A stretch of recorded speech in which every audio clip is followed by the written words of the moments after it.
What's up, y'all? Wkcj radio host and radio and podcast host on tonight. Ready for the marriage podcast. How to keep your marriage strong.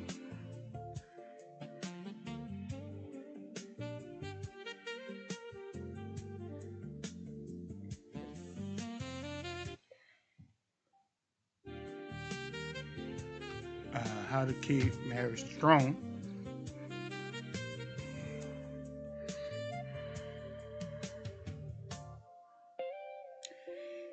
Tonight, so we're going to try to end about 6:30 tonight, and so we can go on about our evening. Amen. Let me do this. Let me do this. All right. Here I go. Want to say good evening to everybody. Welcome everybody. Please share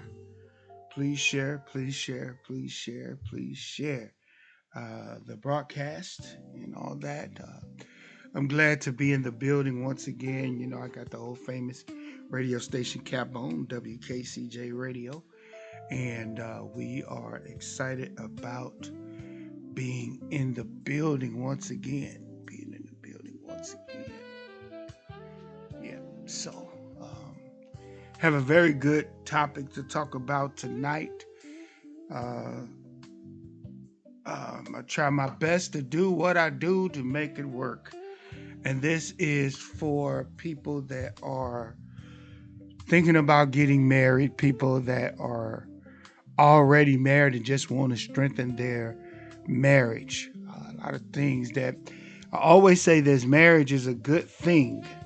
Marriage is a good thing. And it just takes some time, some work, all of that, and to make it work. Time, work, all that to make it work in the relationship, in the marriage. And so we're gonna go ahead and dip down in it, jump in it, however you say it. Again, I want to say good evening to everyone. To say good evening to all married couples. We are on 3 platforms tonight. We're on YouTube, Facebook, and on TikTok. YouTube, Facebook, and on YouTube. Let me say it again. YouTube, Facebook, and on TikTok. And so we thank God for another blessing day and all that. And so I believe that I have a pretty good topic to talk about tonight. And so just take your ear and tune in, your eyes to watch all that as we jump right into it. And the topic for this evening is what to do to keep a healthy marriage. Well, let's really do it. What does a healthy marriage look like? What does a healthy marriage look like? What does a healthy marriage look like? Amen. And that's what we want to talk about today. What does a healthy marriage look like? A lot of times, that's what you want to strive your marriage to be, is healthy at all times. Not sometime, but all times you want your marriage to be healthy. I'm going to say it again. You want your marriage to be healthy. And the thing that people have to understand, somebody, watch this, somebody is watching you and saying, they might say that I want my marriage to be like that. And so, you want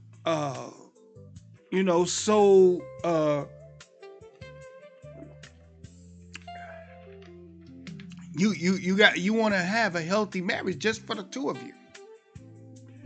You want to have a healthy marriage, just like children pay attention, other adults pay attention to other adults. Amen. And so Again, I'm excited about the subject. We have jazz in the background tonight. Um, I'm gonna scoot up to the mic so I'll make sure that you hear me well and all that. And so let's get going. Let's get going.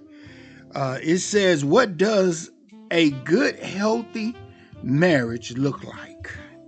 And I have 4 things, but watch this. There are some things are involved in a healthy marriage. There are some things involved in a healthy marriage. And I got 4 things that I'm going to deal with tonight. Honesty, trust, and respect. And the last one I think is very important, open communication. Honesty, trust, and respect, and open communication. And I feel like these 4 key things can help your marriage secure your marriage. Secure your marriage. Help your marriage to stay healthy. Help your marriage to survive. All that and more. I believe that. And once that you believe that, once that you understand that, it makes it better. Because let me slide this in. The older you get, sometimes your marriage, some people get insecurity in their marriage, men and women. And so so those 4 things can help keep your marriage secure. It says, watch this, but this is done by both husband and wife,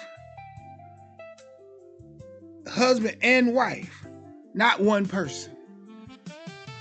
Okay, understand that. When it comes to, if anybody ever heard of Teddy Pendergraft's song that says, when you love somebody that loves you back.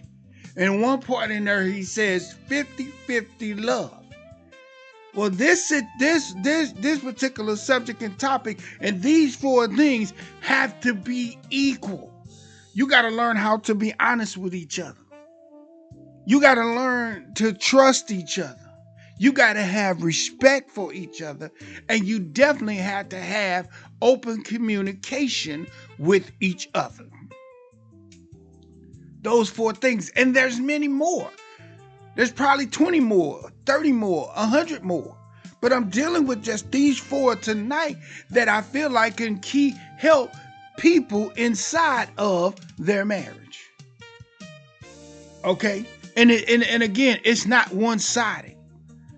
I want people to get that in their head, that one phrase that they say, happy wife, happy life. No, happy spouse, happy marriage, happy life. And I know some women probably would get mad at me and disagree with me, but I'm just being honest with you.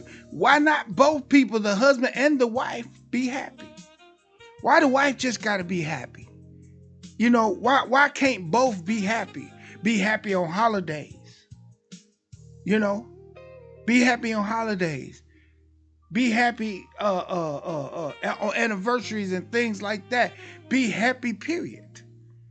Amen. And so we're gonna again dive into this. One thing you never want to do is to your spouse, you must keep it honestly, all times, honest, all times. Little white lies might go a long way.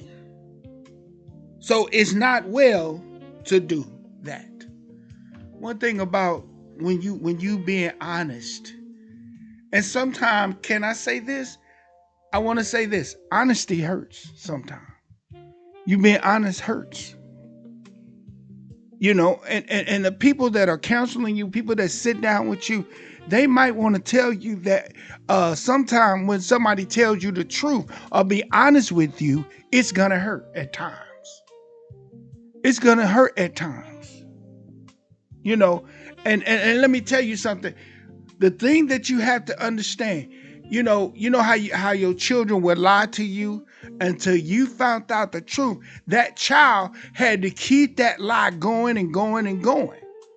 That's the same way in a marriage. Certain lies, you got to keep going and going and going when you should have been upfront honest in the first place. Stop thinking those little white lies are okay. They're not. They're not okay at all. And so, to be honest in the marriage, make that strong. If it's something that, it's like this. If your spouse asks you what's wrong, don't lie and say nothing. For one, what it begins to do, it's going to hurt you. It's going to build up where it's going to hurt you because you didn't tell the truth in the first place. When you should have said, this is what's wrong with me. This is what I don't like. This is what I don't care for. All that and more. Sitting down with those, and that's why I say sometimes you got to make a list of things that you don't want to happen in your marriage if you want your marriage to stay healthy. Don't lie. Be honest. Hey, babe, what's wrong? Hey, babe, is there a problem? Yes, it is. Even if you, and again, you tell your spouse, if you got asked the big question, are you still in love with me? And your spouse, are you gonna be honest? Or are you gonna tell a lie? See, a lot of times we will lie to spare people feelings. It's like somebody that, this sounds funny. It's like somebody cooking you a meal. And you sit there and you say to that person, was that good? And you sit there and you say, yeah, it was pretty good. Because you scared to hurt their feelings. My thing is, and I tell people this, I don't eat everybody's cooking. Most of the time, if I go to a repast and it's really not catered, or if I go to a wedding reception and it's not catered, or I don't know the caterer, or I don't know the person that cooked the food, 9 out of 10, I'm not going to eat. And so therefore, knowing that, somebody might say, grab a plate. I might say, well, I'm okay. I'm not really wanting to eat right now because I know parts of my body, what's going to happen and all that. And so what, like I said, what I end up doing is, not being honest. God, I might tell a family member some reason why I'm not, or telling a friend some reason why I'm not eating their food. I'm being honest. With them. And I think a lot of times when we do that, we need to understand we can't do that. Let's move on. Next, you want your spouse to always trust you in your marriage. So you never want to break that trust within your marriage. Sometimes it's hard to get it back. So never ever lose. It's one of the key things that holds a marriage together. That's one of them. Trust. Well, because this person trusts you enough to marry you, to spend the rest of their life with you, to be around you. Again, everybody don't trust everybody. When I volunteered as a police officer, auxiliary officer, when we went to calls and things, I didn't trust. It was certain people, when you got there, it was just certain people you didn't trust. Let me say this, when you cheat on your spouse, or when you lie to your spouse, or when you do things that takes the trust out of the marriage, and cheating is one of the biggest things can really take trust out of a marriage. People will tell you that.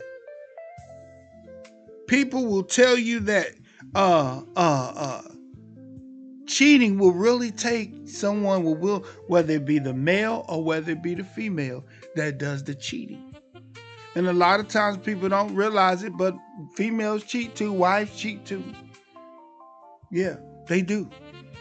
And so, because it's being married stands with commitment. Stands with commitment. Telling them, hey, I'm married, I can't do that. I can't go certain places with you. I can't do certain things with you because I'm married. If you guys at work or something and y'all sitting around eating lunch or something, that's cool. But other things, hey, no, there's a limitation. There's a limitation of things that shouldn't happen inside of a marriage.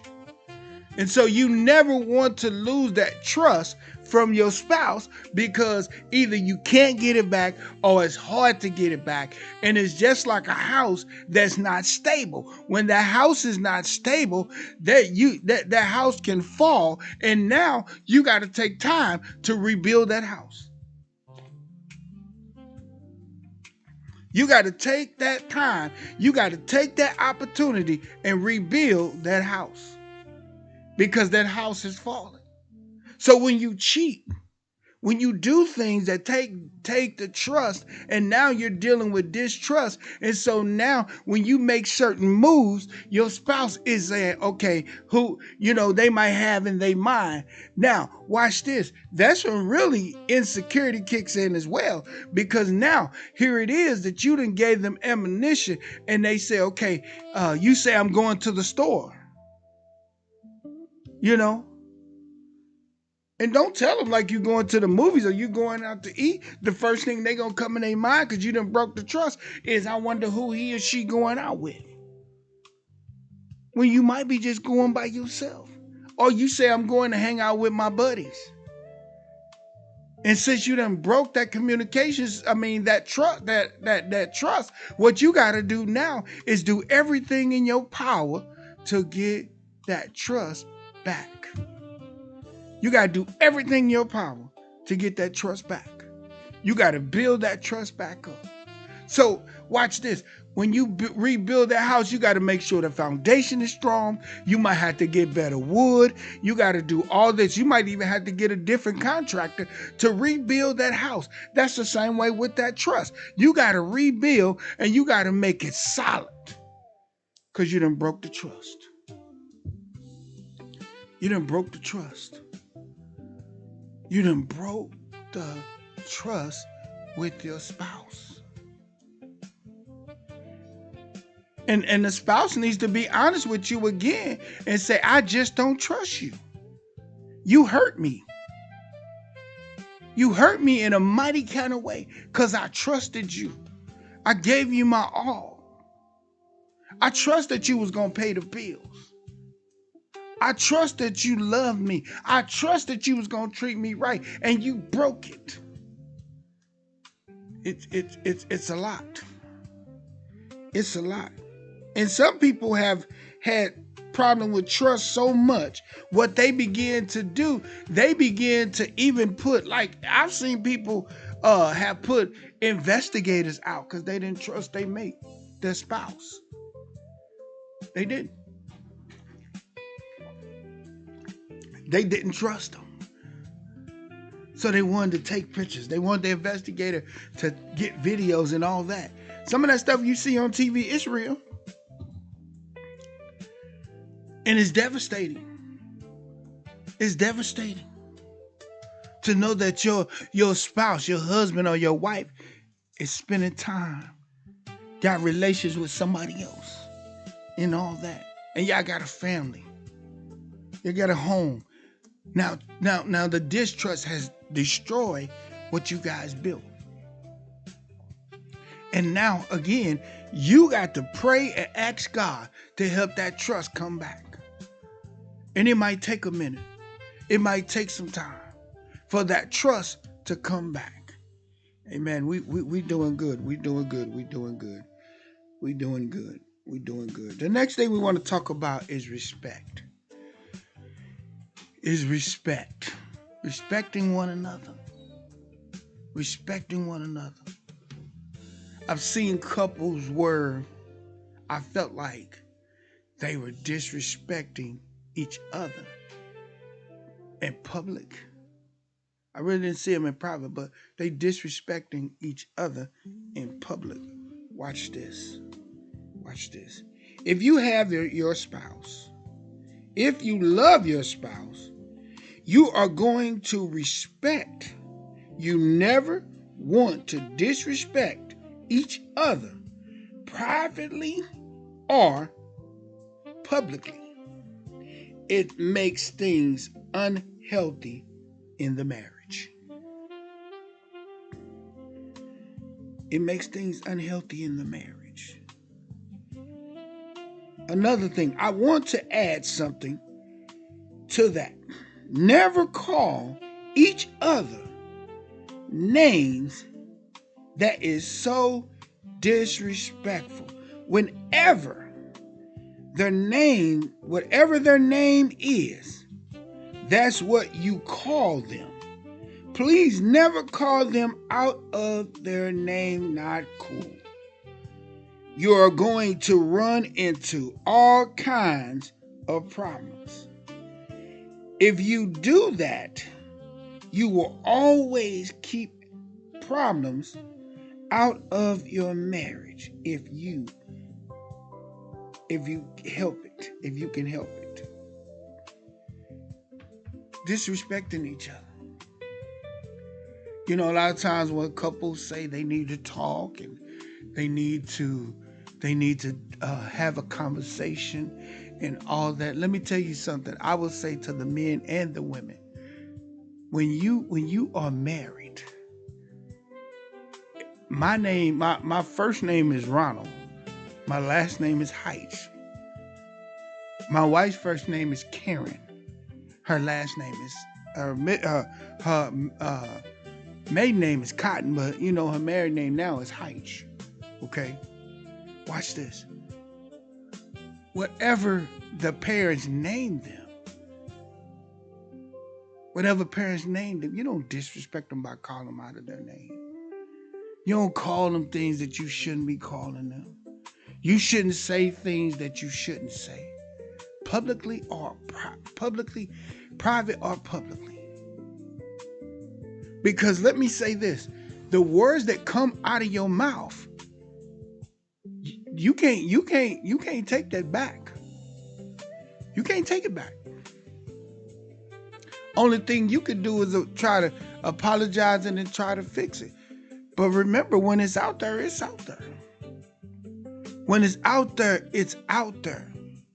So you gotta choose, you gotta watch what you say. You wanna feel a certain way. Calling her a certain name, calling him a certain name. That's disrespectful to each other. To disrespect each other. You never want to have a disrespectful marriage. You know, where y'all can't stand to see each other. Y'all can't be around each other or any of that. That's not healthy. That's unhealthy. That makes the marriage sick. Have you ever seen somebody that's not healthy and they're sick? Somebody that's dealing with maybe a cold, or their sugar done went up, or their blood pressure up, or they deal with other issues. They're not healthy. It's not healthy for them. And so knowing that that's not healthy, you got to realize when that's not healthy. When that's not healthy, you got to do something different. Your wife, your husband, your wife, they're like gold.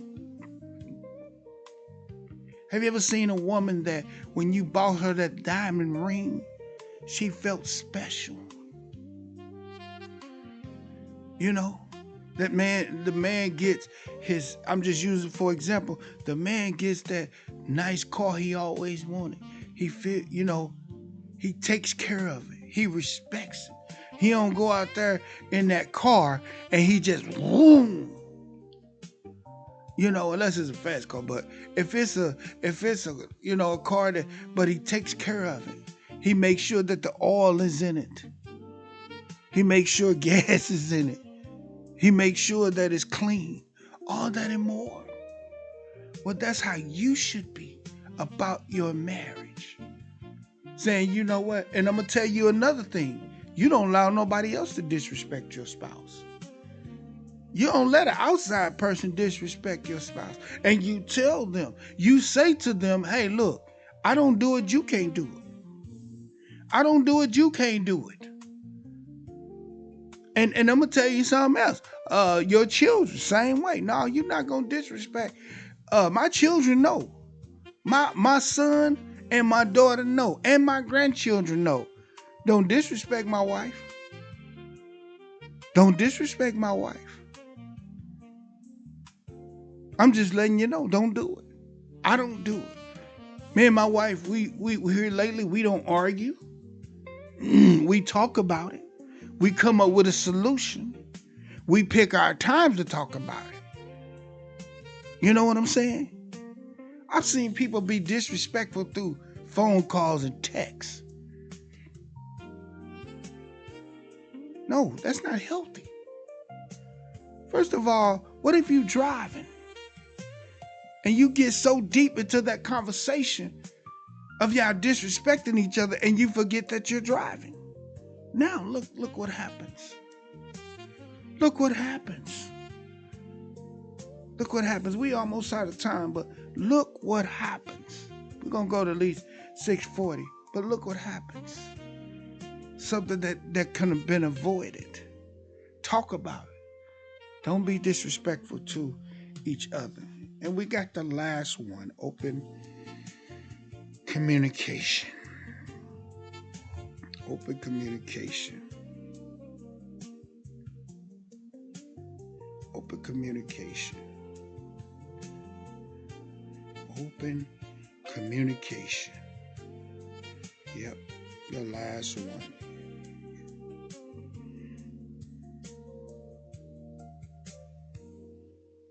So, open communication is very important.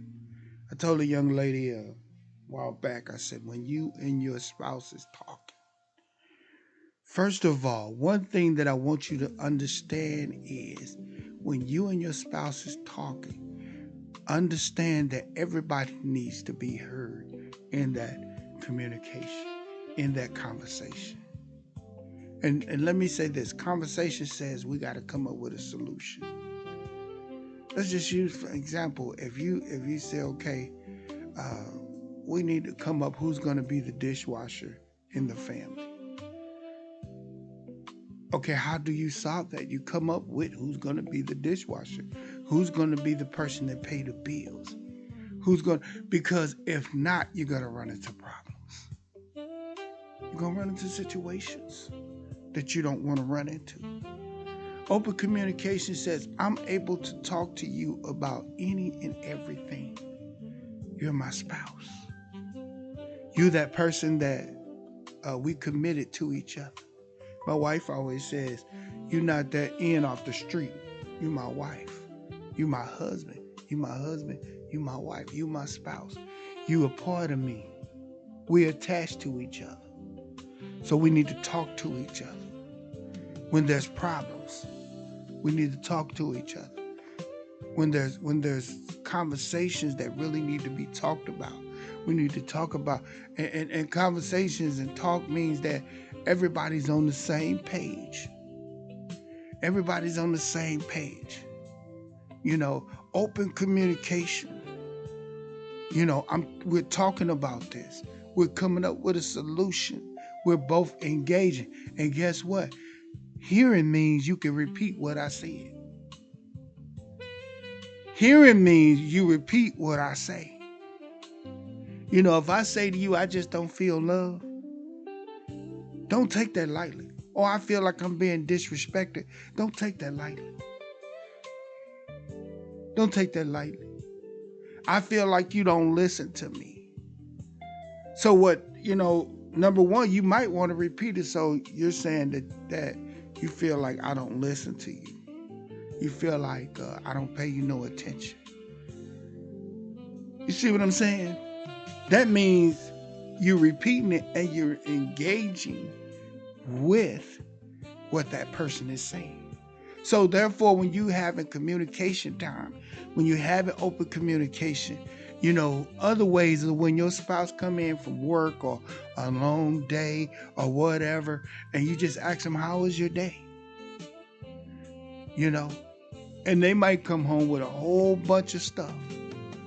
Sometimes my wife comes home with some things that occurred, and she talks about it, and I listen. Unless I'm doing now, if I'm doing my radio show, my podcast, but if it's something she really needs to talk about, because a lot of times nobody has no one to talk to. Nobody listens. Open communication says, I gotta listen to this person. I gotta listen to my spouse. I gotta turn the TV down or turn it off. Put the phone down, get off social media, because my spouse needs my attention. My spouse needs my attention. My spouse needs my attention. And so therefore, when I realize that, and when I understand that, the last thing a spouse wants somebody, out of all people, for their husband or their wife to ignore them. Hear them. Hear them. Hear the words that's coming out of their mouth. Because that one word that you didn't listen to could be the very word that destroys your marriage, that makes your marriage unhealthy. So you know what the spouse begin to do? They shut down. They don't say nothing. I've done that before. That I shut down. I don't say nothing. And then when I get a chance to say, I felt like you didn't hear me anyway. You weren't listening to me anyway. And so when you, if I come home from work, if I've had a long day, or if I worked on some stuff, ask me. It's, I'm retired, but if I'm sitting here, still ask me, hey, what did you do today? Maybe the smallest thing, what did you eat? The smallest thing can be now what your spouse feels is you paying attention to me. You see what I'm saying? Don't, and the thing about it, you can't let stuff build up. Okay, say for instance, you guys have a conversation about your children. Okay, and when you had that conversation about the children, now watch this. You want to bring up something else that didn't have nothing to do with what you was talking about, because you never discussed. You never took time out to discuss what at that time should have been discussed. If you say, well, honey, I'm just using for example, honey, I feel like you ain't paying the bills like you should. I don't think you're handling business like you should. And of course you come up with a solution. I think I need to take them off. What can we do different? Because the conversation says we might need to do something different. And I mean, the heart-to-heart conversations have to be done. The heart-to-heart conversations has to be done. You know what I'm saying? The heart-to-heart conversation. And a lot of times, like I said, people should always try to keep their personal marriage problems secret. I mean, private, and nobody should know about it. I know a young man that the way that he would talk to his wife, and I really wanted to say to him, man, you shouldn't do that. You shouldn't do that. You should never want to embarrass your wife. Look at the movie Why Did I Get Married? Tyler Perry movie, Why Did I Get Married? That particular TV show, movie, throughout the with the problems that they had in their marriage. And it was like mind blowing. the problems that they had, and people was probably like, wow. You know, Tyler Perry played in there where he was accused of cheating and he wasn't. But his wife was so busy, she didn't never give him time. And when they talked about it, she really just refused to really hear what he's saying.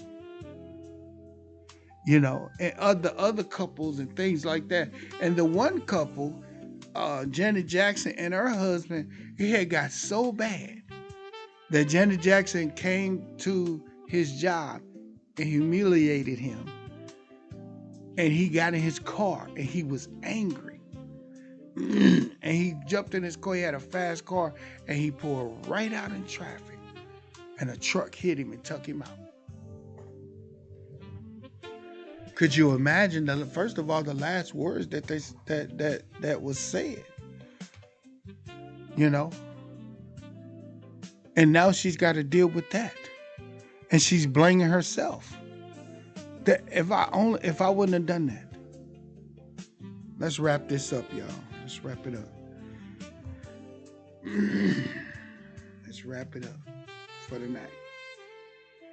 And so, if you try these things, it will make your marriage be healthy. Try those 4 things. I suggest you try 4 things.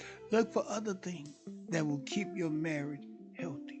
Look at the 5 love languages. A young lady by the name of Miss Roz, and we're gonna get her on one day.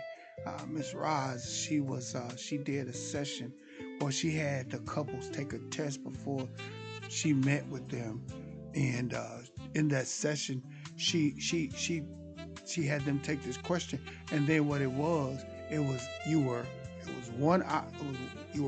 were 2 things inside the 5 love languages. And so, you know, and they still send stuff through the email.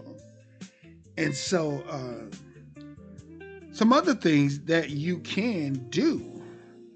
Watch this. Spend time with your spouse. Have date night.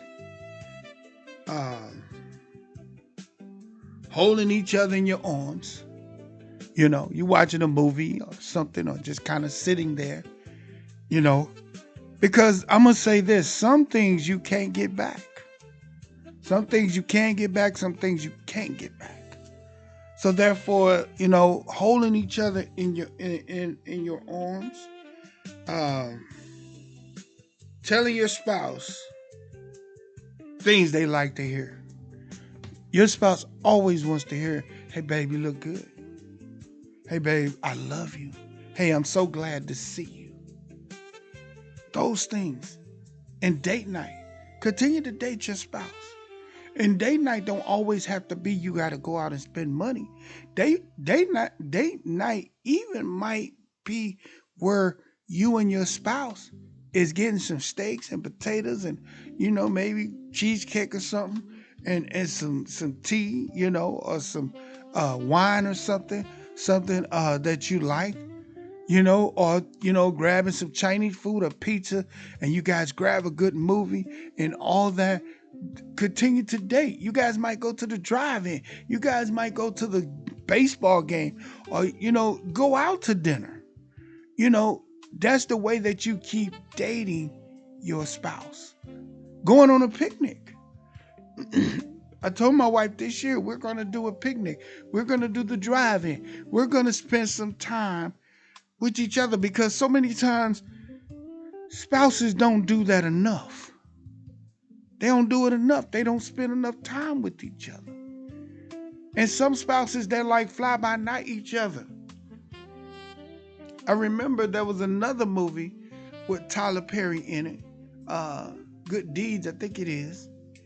And him and his wife, they were supposed to get married, but no. They didn't know each other. And Tyler Perry ended up falling in love with somebody else. Yeah, you don't want that. So do these things. I suggest that you do these things. Hey, babe, what you doing tonight? Hey, we're going to go out and have a date night. You know, if you got a family that can take your kids and you're going to stay at home and you do some of the old-fashioned stuff by getting covers and, you know, and all that, you know, hey, all that, that's important to do. Let's wrap it up. Always be willing to try something new. You got to have a strong prayer life. That's one of the most important things in your marriage. Prayer will get you through a lot of things. I love when I can bring you my problems.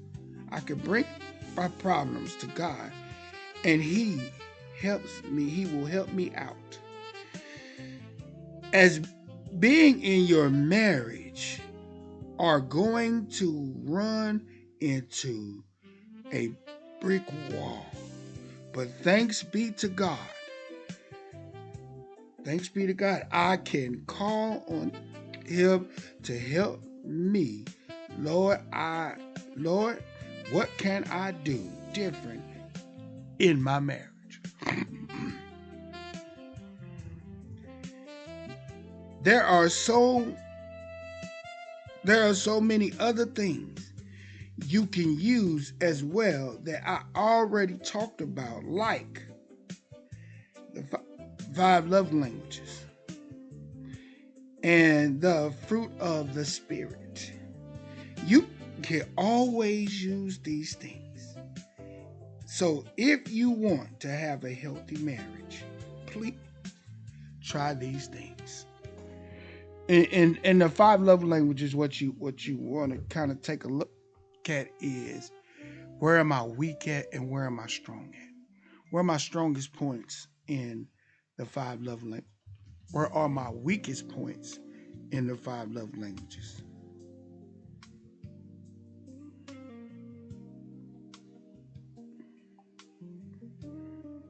Yeah. Yeah. Yeah. Where are, as I get out of here, look at the 5 love languages and see where you're strong at and see where you're weak at. And where you're weak, fix it. I'm out of here, y'all. I've had a ball talking with you all. Excuse my hiccups and all that. Just it's next Thursday show. How to Keep Your Marriage Strong podcast, a marriage podcast from 6 to 6:40 or 6:50, you know, however time. We're gonna have a set time. And so you know, I gotta get out of here. All right, y'all. Y'all have a blessed and wonderful evening.